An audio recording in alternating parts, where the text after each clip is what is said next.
नमः। ओम श्री शनगणबसवेश्वराय नमः।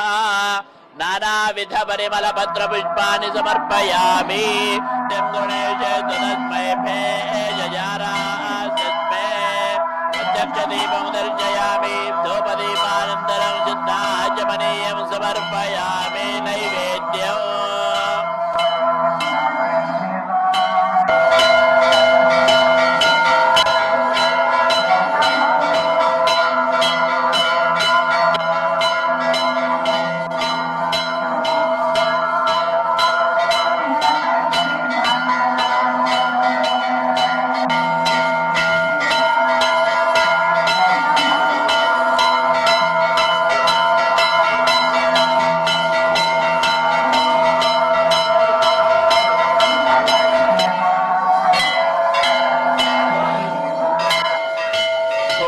स्वः तत्सवितुर्वरेण्यं भर्गो देवस्य धीमहि धियो यो न प्रचोदयात्।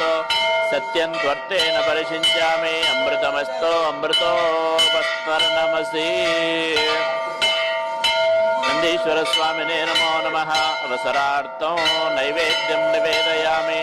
ओम प्राणाय स्वाहा, ओम अपानाय स्वाहा, ओम व्यानाय स्वाहा, ओम उदानाय स्वाहा।